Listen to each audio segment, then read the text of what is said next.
everybody, Sean from Movie Assault here, and it is time once again for another entry into the Halloween 15 for 2025. This is episode 11, and I want to take a look at Smile, which is from 2022.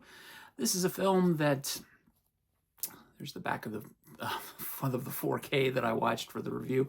This is a movie that I accidentally bought on 4K, and I apologize if the camera starts shaking. My cat is rubbing against the tripod, or will be shortly.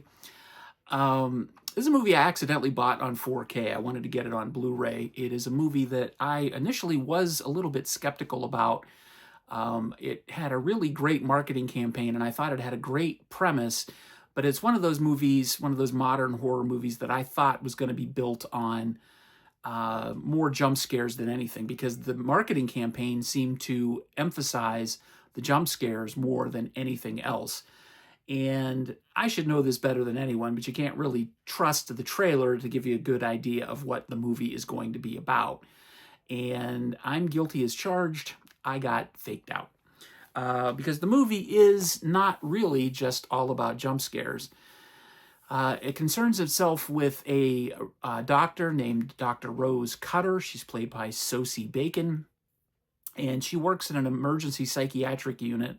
A patient comes in and says that she's experiencing these, what the doctor thinks are hallucinations, but what the patient thinks are actual visitations by people who, some people that she doesn't know, some people that she does know, some people that are alive, some people that have been dead for years, but they all come to her, tell her that she's going to die, and they tell her this with this evil grin on their face. And during the meeting with the doctor, one of these people appears to the patient and makes her kill herself right in front of the doctor. So this kind of freaks the doctor out, freaks Rose out. And right after that, these things start happening to her. She starts seeing these, what she calls, well, she doesn't call them apparitions, but she thinks they're hallucinations. And she tries to attribute them to, psychiatric explanations, mental things. And as they go on, she finds that she can't really rationalize them. And it starts to have a toll on her professional and her personal life. And it's creepy. It's very creepy. First things first, I really liked the premise, and I liked that from the trailer. And I'm happy to say that the movie doesn't bungle stuff. It keeps things moving along quite briskly. It keeps you interested in what's happening while throwing some gotcha moments at you at a decent pace. But it heavily invests in the character of Rose.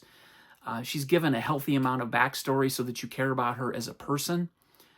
When she's frightened, you can understand why on a physical and also an emotional level. And that's something that I really didn't expect that this movie was going to deliver at all from what I said, I thought of from the trailer. I thought this is just going to be jump scare-orama, and it's really not. The reason this movie is so successful is Sosie Bacon. You may figure out from the name, she is related to Kevin Bacon. She's Kevin Bacon and Kyra Sedgwick's daughter, but I'm not going to credit her talent based on her gene pool. She's really a good actress. She was also in Mare of Easttown with Kate Winslet, and I highly recommend that. If you haven't seen it on HBO, definitely check her out in that.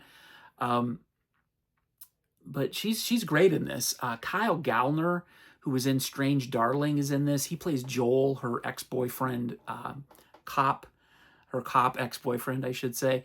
He's not anywhere near as good in this as he was in Strange Darling, but he's really good. Trevor, the guy that plays Trevor in this, who is her current fiance, played by Jesse T. Usher. He plays A-Train in The Boys. He's not given a whole lot to do in this and sort of be unsympathetic towards Rose's plight, but he's good and he serves his character well for what he's supposed to do. Also featured in this are Cal Penn, and he plays Dr. Desai, and Robin Weigert, who plays Rose's therapist. So the cast is good, but like I said, it's really on the shoulders of Sosie Bacon and her performance. And I really have to say, if you're like me and you wrote this movie off for some reason, some stupid reason, because what I did was stupid.